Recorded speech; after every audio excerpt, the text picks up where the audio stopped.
Oke, langsung aja kita bahas soal nomor 11. Kita baca soalnya. Di dalam paragraf tersebut terdapat kalimat yang dapat dihapuskan tanpa mengurangi estimasinya, yaitu kalimat oke. Mungkin kalian bisa pause terlebih dahulu ya untuk jawab soal ini, karena kalau aku baca teksnya nanti takutnya video bakalan kepanjangan guys, oke? Udah dibaca atau belum nih guys? Nah, jadi kalimat satu ini dia tuh mendefinisikan HAM sebagai hak dasar yang dimiliki setiap manusia sejak lahir sebagai anugerah Tuhan. Ini adalah gagasan utama dari paragraf. Terus kalimat 2, ini tuh menegaskan bahwa HAM tidak terpisahkan dari eksistensi manusia karena berasal dari Tuhan.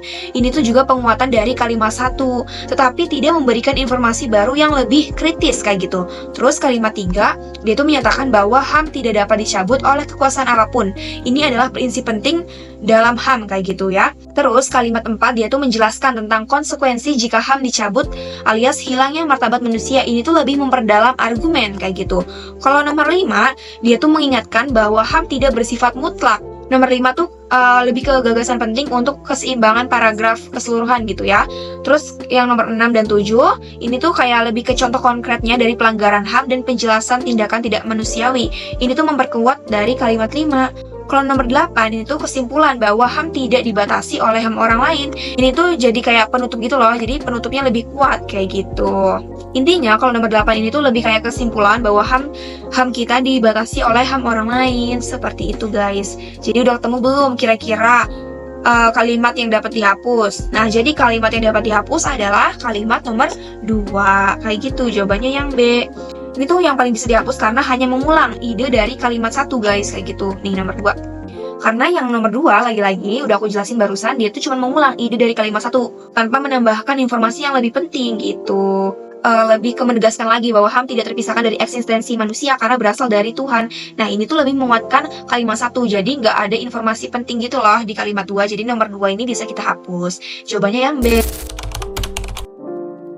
Pernyataan berikut ini sesuai dengan isi yang terkandung dalam paragraf di atas. Oke, jadi dari opsi A sampai E kira-kira mana sih yang paling benar yang sesuai sama si paragraf di atas ini? Mungkin kalian bisa pause terlebih dahulu ya videonya untuk menjawab soal nomor 12 ini. Karena kalau aku baca teksnya nanti takutnya bakalan kepanjangan. Oke.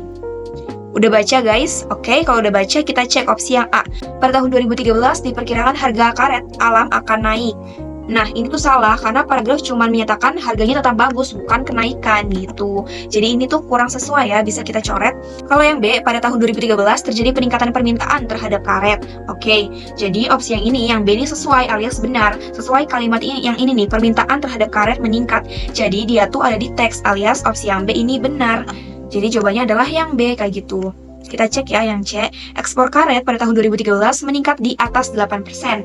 Nah, ini salah karena perkiraannya itu meningkat sekitar 6-8% aja, bukan di atas 8%. Jadi yang C ini salah ya. Lanjut yang D, permintaan ekspor karet terutama dipengaruhi oleh meningkatnya produksi kendaraan. Nah, ini juga lumayan benar ya, udah hampir tepat sesuai kalimat yaitu produksi kendaraan. Nih sesuai kalimat ini guys. Yang produksi kendaraan ini meningkat gitu kan. Nih. Nah, jadi yang opsi yang D itu hampir benar sesuai dengan produksi kendaraan, permintaan terhadap karet meningkat.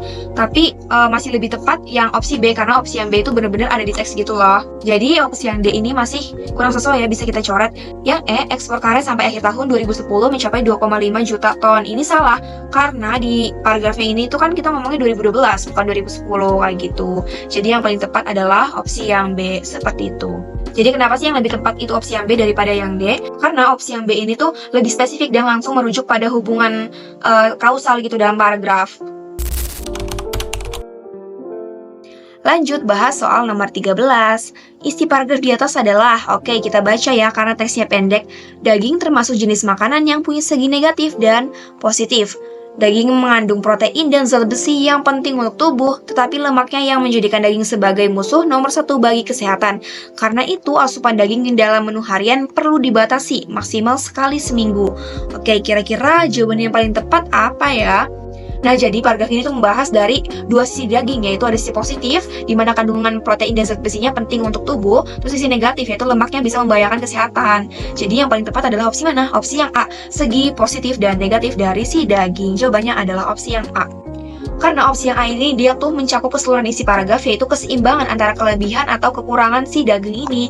Nah, kalau yang B sama C itu cuma menyebutkan kandungan tertentu seperti protein, zat besi, atau lemak. Jadi dia tuh tanpa menyebutkan pesan utama, yaitu tentang keseimbangan positif sama negatif. Jadi B sama C masih kurang sesuai. Kalau yang D sama E, dia tuh juga cuma fokus pada rekomendasi konsumsi tanpa menyebutkan alasan dibaliknya gitu. Jadi opsi yang paling tepat adalah opsi yang A. Lanjut bahas soal nomor 14 guys. Inti paragraf itu adalah jalanan rusak berlubang di sana-sini dan tambahan aspal yang membuat lalu lintas tak nyaman sudah menjadi pemandangan biasa di negeri ini. Kondisi ini jelas tak menguntungkan bagi masyarakat dan dunia usaha. Harga barang menjadi tambah mahal karena arus lalu lintas komunitas yang seret. Tak cuma jalan, kualitas infrastruktur lain juga sama saja seperti listrik masih bayar PET. Nah, kira-kira apa ya inti dari paragraf ini guys? Jadi paragraf ini tuh membahas tentang buruknya kondisi infrastruktur secara umum, kayak jalan rusak dan berlubang, lalu lintas yang nggak nyaman, listrik yang nggak stabil, dan dampak pada ekonomi alias barangnya mahal gitu. Jadi inti paragrafnya apa? Jawaban paling tepat adalah yang A, sarana tidak memadai. Kenapa sih jawaban A paling benar? Karena dia tuh mencakup inti permasalahan utama, yaitu ketidaklayakan sarana atau prasarana kayak jalannya, listriknya, dan lain-lain yang berdampak luas hingga ke ekonominya. Kalau opsi B, C, D, E, dia tuh cuman bagian spesifik gitu loh dari masalah besar ini, kayak gitu.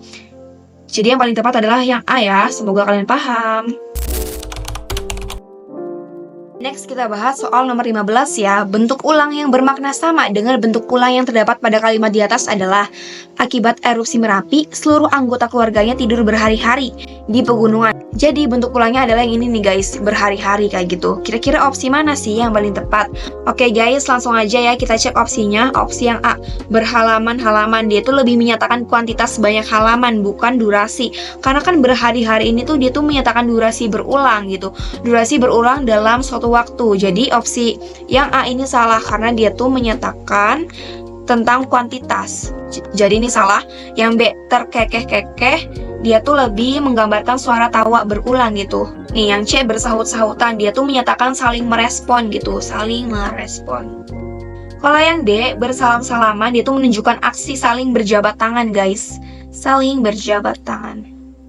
Jadi jawaban yang paling tepat adalah yang E ya guys, karena dia tuh sisa jawaban yang E. Kenapa sih opsi yang E ini benar? Karena dia berturut-turut, dia tuh menyatakan tentang pengulangan waktu alias durasi yang berulang gitu.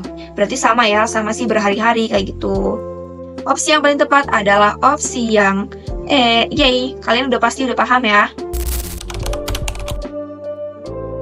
Next, kita bahas soal nomor 16 ya. Terdapat kesalahan pada kalimat-kalimat pembentuk paragraf di atas, yaitu pada jadi opsi A sampai E, kira-kira mana sih jawaban yang paling tepat? Nah, setelah kita perhatikan, jawaban paling tepat adalah opsi yang E. Kata apakah pada kalimat ke-6 nih, apakah negara kalah menghadapi mafia, ini tuh salah. Mestinya diganti dengan mengapa. Harusnya, mengapa negara kalah menghadapi mafia? Kenapa sih opsi yang E paling tepat? Karena mengapa itu tuh kalimat tersebut tuh membutuhkan jawaban yang berupa uraian alasan atau sebab kayak gitu. Jadi kata mengapa ini lebih tepat digunakan di kalimat ke-6 seperti itu guys. Kata apakah ini tuh dia kurang tepat karena pernyataan ini tuh sifatnya retoris, tidak membutuhkan jawabannya atau tidak. Harusnya pakai kata mengapa gitu guys, untuk menegaskan kritik atau keprihatinan kayak gitu guys. Udah paham ya, jawaban paling tepat adalah opsi yang E. Nah, kalau opsi yang A ini dia juga udah benar, udah sesuai. Opsi yang B ini keadaannya juga udah sesuai. Opsi yang C ini tampak dan nampak sama-sama baku alias dia juga udah sesuai. Kalau yang D ini tetapi tidak perlu diganti sama melainkan alias juga udah sesuai. Opsi yang paling tepat adalah opsi yang C ya. Semoga kalian paham ya guys. Kita bahas soal nomor 17. Paragraf itu dapat diringkas sebagai berikut. Dalam masyarakat Jawa, wayang merupakan seni pertunjukan yang mempunyai peran sebagai sarana edukatif dan refleksi filosofis. Wayang yang melakonkan cerita berasal dari India, yaitu epos Ramayana dan Mahabharata. Itu menjadi seni lokal yang mencerminkan budaya asli karena perubahan-perubahan yang dilakukan terhadap cerita sumbernya. Hazeo, seorang pakar budaya Jawa, mengatakan bahwa the Javanese theater and the Javanese plays are technically original Javanese, not revealing any Indian influence. Paragraf ini diringkas apa sih gitu yang paling tepat ya. Nah, jadi paragraf ini tuh menjelaskan tentang wayang itu berawal dari cerita India. Terus telah mengalami perubahan sehingga mencerminkan budaya Jawa. Dan paragraf ini juga menjelaskan bahwa dia tuh diakui sebagai seni asli Jawa. Oke, jawaban yang paling tepat adalah yang B ya guys, wayang menjadi seni lokal. Karena dia tuh merangkum inti paragraf, mulai dari proses lokalisasinya, wayang dari India hingga dianggap sebagai seni orisinal Jawa. Jadi opsi yang B ini dia tuh sesuai banget. Kalau yang A, wayang adalah kesenian asli Jawa, dia tuh kurang tepat ya, karena wayang tuh awalnya dari India gitu. Kalau yang C, wayang berasal dari India, itu cuma sebagian fakta aja ya, tidak mencakup keseluruhan dari paragraf. Kalau yang D, wayang bercerita tentang epos Ramayana, dia itu cuma detail ceritanya, bukan inti paragraf. Yang E, wayang selalu berubah, ini tuh terlalu umum, tidak menangkap dari konteks lokalisasinya. Jadi yang paling tepat adalah yang B ya, wayang menjadi seni lokal. Ya, semoga kalian paham lah ya. Next kita bahas soal nomor 18 ya guys. Pokok persoalan yang dibahas dalam paragraf di atas adalah, oke, kalian bisa pause ya video ini untuk jawab. Nah, setelah kita perhatikan, jawaban paling tepat adalah yang E ya guys. Masalah keseriusan pemerintah dalam mengatasi problem yang dihadapi nelayan dan pembudidayaan ikan. Nah, kenapa sih opsi yang E ini sesuai? Karena dia tuh udah secara eksplisit ya teksnya membahas tentang upaya pemerintah, yaitu keseriusan pemerintah. Teret sampai sini guys. Terus dia juga menjelaskan tentang problem spesifik di mana ada kerentanan sektor, ekosistem, sama si lingkungan kayak gitu. Terus adanya penyebutan peran penyuluh juga termasuk dalam langkah pemerintah untuk menyentuh sasaran kebijakan guys. Ini peran penyuluh, oke. Jadi opsi E ini udah tepat karena mencakup keseluruhan konteks di mana ada problem sama solusi. Si opsi yang E ini sudah mencakup keseluruhan konteks yang di mana ada problem sama solusi. Ya, semoga kalian paham ya, opsi paling tepat adalah yang E. Oke guys, semangat ya guys, dikit lagi udah mau selesai. Kita udah sampai di nomor 19 nih guys. Kalimat yang paling mencerminkan isi paragraf di atas adalah, oke, kalian bisa pause ya untuk menjawab video ini. Oke guys, setelah kita perhatikan dari opsi A sampai E, jawaban paling tepat adalah opsi yang A.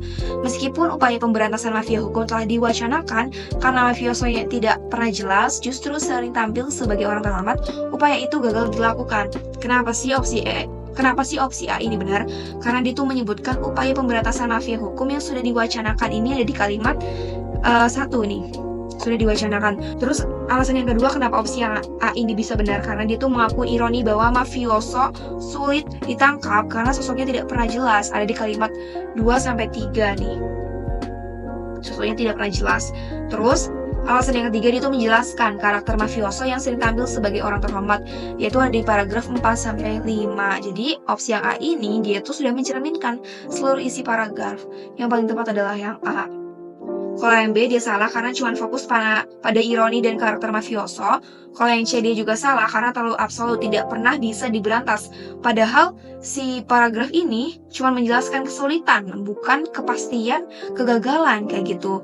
Bukan tidak pernah diberantas. Jadi opsi yang C ini nggak sesuai. Terus opsi yang D dia juga salah karena dia cuma menyinggung sebab sosok tidak jelas tanpa menyimpulkan konteksnya secara luas. Yang E juga salah karena cuma mengambil satu detail kayak gitu. Yang paling tepat yang A ya, semoga kalian paham. Wow guys, finally kita udah sampai di nomor terakhir, yaitu nomor 20. Good job buat kalian yang udah bertahan sampai nomor 20 ini ya. Semoga kalian lolos dan masuk PTN yang kalian inginkan. Amin. Oke, langsung kita bahas soal nomor 20. Ide pokok paragraf itu adalah, di era globalisasi yang penuh persaingan ini, setiap orang dituntut untuk hidup lebih dinamis, lebih aktif dengan mobilitas yang tinggi. Pola hidup masyarakat yang sibuk ini pun semakin berisiko mendatangkan stres dan kelelahan fisik maupun psikis yang menyebabkan gampang terserang penyakit. Di sisi lain, kondisi lingkungan semakin buruk dengan meningkatnya pencemaran air dan udara. Oke, jadi jawaban yang paling tepat setelah kita perhatikan adalah opsi yang B, pola hidup. Pola hidup ini tuh udah mencakup dari si keseluruhan ini guys. Kenapa sih opsi yang B ini bisa benar? Karena dia tuh mencerminkan adanya perubahan perilaku yang dinamis dan sibuk, kemudian sudah menggambarkan tentang dampaknya, tentang konteks lingkungan, yaitu pencemaran sebagai faktor tambahan kayak gitu guys. Jadi yang paling tepat adalah yang B. Kita cek opsi yang A, globalisasi ini cuma konteks ya, ini salah, makanya dia itu cuma konteks, bukan fokus ke pembahasan. Yang C, persaingan, dia tuh indikasi globalisasi, bukan ide utama. Yang D, dia juga salah. Yang E juga salah, karena dampak spesifik dari pola hidup gitu loh. bukan menggambarkan keseluruhan. Yang paling tepat adalah yang B. Ya, jadi seperti itu ya guys pembahasan kita pada video kali ini dari nomor 11 sampai nomor 20. Semoga kalian paham dan kalian bisa masuk PTN yang kalian inginkan.